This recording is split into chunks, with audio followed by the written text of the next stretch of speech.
MPSCची परीक्षा ऑफलाईन झाली पाहिजे या मागणीसाठी आणि एकूण मूल्यमापन सगळं पारदर्शी आणि न्याय्य पद्धतीनं झालं पाहिजे असं म्हणून गेले 6 दिवस त्यांनी ह्या आंदोलनाला सुरुवात केलेली आहे आणि हे बेमुदत साखळी उपोषण ते करतायत।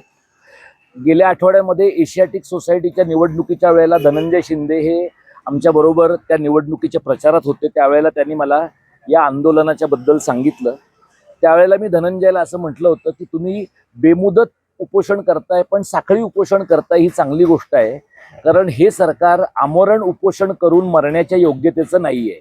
तर आबा तुम्हालाही मी तेच सांगतो की आपण आपला जीव धोक्यात घालावा म्हणजे त्रास करून घ्यावा हे बरोबर आहे, पण जीव धोक्यात घालावा इतकं हे महत्वाचं किंवा संवेदनशील सरकार नाहीये।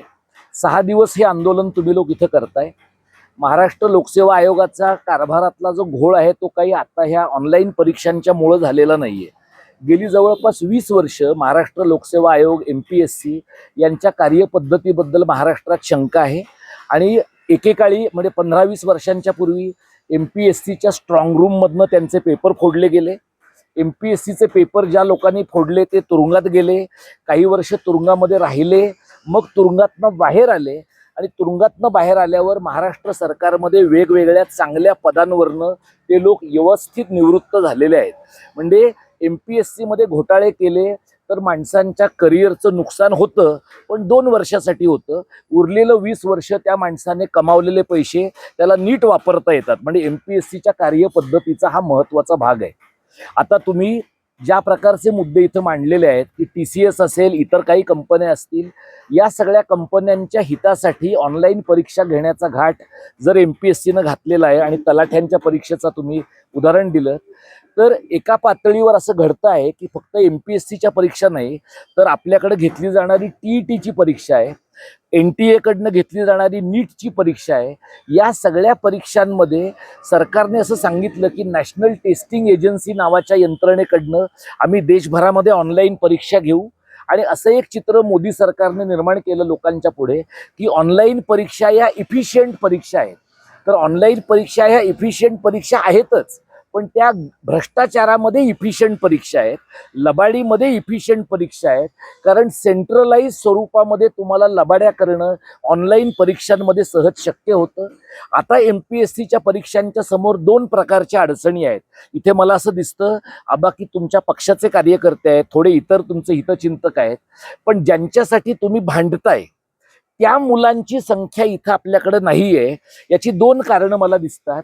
एक म्हणजे त्या मुलांच्या मनामधली भावना अशी आहे, हे जिंकले तर उत्तम आहे, आपला फायदा होईलच, नाही जिंकले तर ह्यांच्या नादाला लागून आपण आपला जीव कशाला धोक्यात घाला, असं जे स्पर्धा परीक्षेतल्या मुलांचा माइंडसेट असतो तो स्पर्धा परीक्षेतल्या मुलांचा माइंडसेट आहे। पुण्यामध्ये जर तुम्ही गेलात तर सगळ्या पेठांमध्ये हजारो मुलं MPSC परीक्षांना बसणारी आहेत। कोणीतरी एखादा निवृत्त झालेला IAS अधिकारी चाणक्य मंडळ काढतो, तिथं हजारो मुलं पैसे देऊन त्या परीक्षांना बसतात आणि पुण्यामध्ये येऊन 5 वर्ष 10 वर्ष मुलं आता MPSCची ही प्रिलिम दिली, उद्या दुसरी प्रिलिम दिली, परवा मेन्स दिली, असं करत मुलं 35 वर्षाची होत आहेत, त्यांना नोकरीही मिळत नाही, त्यांची लग्नही होत नाहीत। अशा मुलांच्या समोर एक ॲडिशनल चॅलेंज जे उभं राहिलेलं आहे ते ह्या ऑनलाईन परीक्षांचं आहे। एक म्हणजे आमच्याकडे प्राध्यापकांच्या क्षेत्रामध्ये यांनी नेटच्या परीक्षा ऑनलाईन केल्या आणि त्याचे रिझल्ट अत्यंत छोटे म्हणजे 1 किंवा 2% करून टाकले। गेल्या 10-12 वर्षामध्ये प्राध्यापकांच्या क्षेत्रामध्ये येणारे जे लोक आहेत, आमच्या क्षेत्रामध्ये येणाऱ्या लोकांना ॲनालिटिकल फॅकल्टी असणं गरजेचं आहे, विश्लेषणात्मक बुद्धी असणं गरजेचं आहे, पण आता फक्त मल्टिपल चॉईस प्रश्नांमधनं, बहुपर्यायी प्रश्नांच्या मधनं लोक त्याची काहीतरी उत्तरं देतात आणि रट्टा मारून उत्तरं देण्याची कला गेल्या काही काळामध्ये मुलांनी विकसित केली आहे। त्यामुळे आता हे जे तुम्ही आंदोलन केलं, मगाशी धनंजयने पण सांगितलं की उद्या तुम्हाला बोलवलंय, तर उद्या तुम्हाला तुम्ही उपसचिवांना भेटाल, सचिवांना भेटाल, अध्यक्षांना भेटाल। प्रत्यक्षामध्ये MPSCचा जो कोणी माणूस आहे तो तत्वतः दिसायला स्वायत्त दिसतो, पण सगळ्यांचा रिमोट कंट्रोल मंत्रालयात 6व्या मजल्यावर आहे। तिथला माणूस जोपर्यंत ठरवत नाही तोपर्यंत महाराष्ट्रामध्ये सरकारमधल्या लोकांना श्वास सुद्धा घेता येईल की नाही। त्यामुळे तुम्ही जे बेमुदत साखळी उपोषण करणारे लोक आहात तुमची अंतिम लढाई, आपल्या सगळ्यांचीच अंतिम लढाई इथला जो मॉन्स्टर आहे फडणवीस, या फडणवीस नावाच्या मॉन्स्टरशी आहे. या सगळ्या आंदोलनकर्त्यांनी ठेवलं पाहिजे. आणि त्यामुळे पहिलीच लढाई करू आणि जिंकू अशी काही शक्यता नाहीये. हे लोक 100 वर्षाच्या तयारीने इथं आले, त्यातली 75 वर्षे ते भूमिगत राहिले, तुमच्याच पक्षातल्या काही लोकांच्या मदतीनं भूमिगत राहिले. आता ते बिळातनं बाहेर आले 2014 नंतर. ते सगळेच बाहेर जाण्याच्या तयारीनं आलेले नाहीत. आणि मधल्या काळामध्ये सगळ्या यंत्रणांमधले फोल्स धरून आपली माणसं सरकारच्या यंत्रणांमध्ये कशी शिरतील यासाठी त्यांनी आटोकाट प्रयत्न सुरू केलेत. मग त्यासाठी जिथं ऑनलाईन परीक्षांचे घोळ वापरता येतील तिथं ते ऑनलाईन परीक्षा वापरतात. मी जिथे प्राध्यापकांच्या क्षेत्रामध्ये आहे, आमच्याकडे आता सहाय्यक प्राध्यापकासाठीचा दर 75 लाख ते 1 कोटीचा आहे.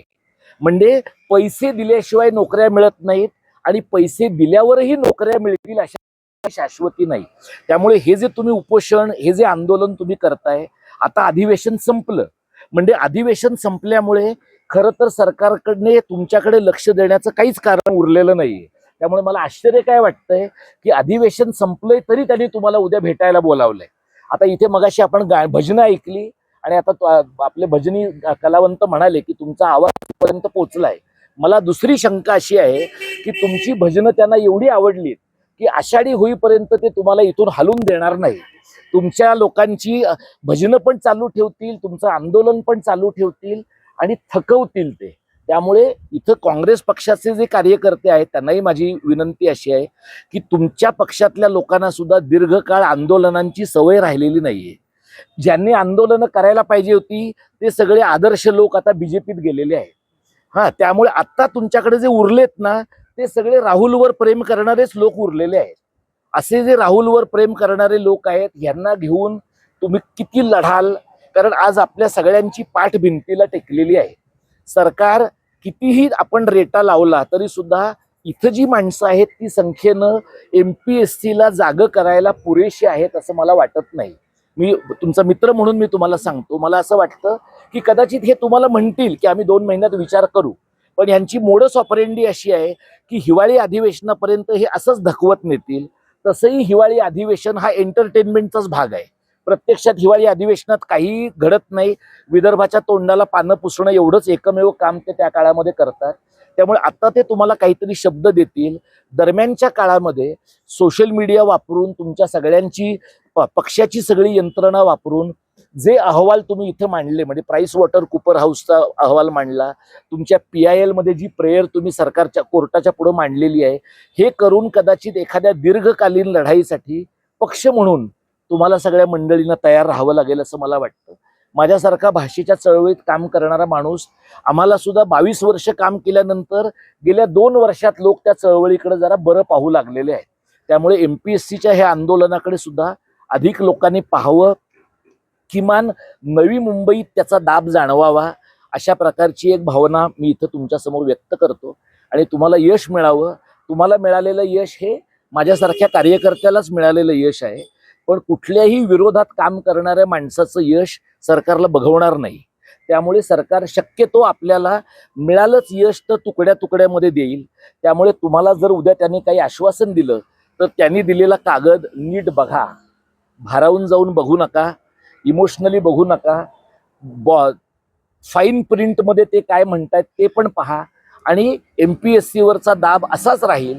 आणि जे लोक आता MPSCच्या नेटमधनं बाहेर पडले, म्हणजे नोकरीत नाही आहेत पण आता MPSC पण देऊ शकत नाहीत, पण MPSCच्या सिस्टीमचा त्रास ज्यांना झालाय, अशा तरी लोकांना आपलं आवाहन पोचलं पाहिजे की त्यांच्याकडे आता गमावण्यासारखं काहीच नाहीये. त्या माणसांनी जरी ह्या आंदोलनाला पाठबळ दिलं, कारण त्यांना काही नोकऱ्यांवर परिणाम होणार नाही, ते काही इन सर्व्हिस नाहीत, म्हणजे सरकार त्यांच्या विरुद्ध काही ऍक्शन घेणार नाही. अशा तरी लोकांनी यावं आणि एक 100-200 तरी माणसांचा जथ्था आंदोलन करणाऱ्या लोकांच्या सोबतीला राहावा असं मला वाटतं. दोघांना आणि तुमच्या सगळ्या टीमलाही मी शुभेच्छा देतो. आणि अशा प्रकारे आंदोलनं करावी लागणं हे काही बरी राजकीय व्यवस्था असल्याचं लक्षण नाही. पण आता तुम्ही 6 दिवस आंदोलन केलं आणि अजून तुम्हाला पोलिसांनी उचलून नेलं नाही, याच्यामुळे व्यवस्था फार बरी आहे. अजून तरी माणसासारखं तुमच्याशी लोक वागतायत, तर हीच वागणूक तुमच्याबद्दल तुमचं आंदोलन संपेपर्यंत राहील अशा मी तुम्हाला शुभेच्छा देतो. पोलिसांनाही शुभेच्छा देतो की त्यांनाही फार काम पडू नये MPSCच्या मुळे आणि लवकरात लवकर या ऑनलाईन परीक्षांचा निकाल रद्द व्हावा आणि तुम्ही मागण्यांमध्ये जसं म्हटलंय की सर्व भागधारकांशी सल्लामसलत केल्याशिवाय सरकारनं कोणत्याही निर्णयापर्यंत पोहोचू नये असा निर्णय घेण्याची सद्बुद्धी विठ्ठलानं सरकारला द्यावी अशी मी विनंती करतो आणि थांबतो. धन्यवाद.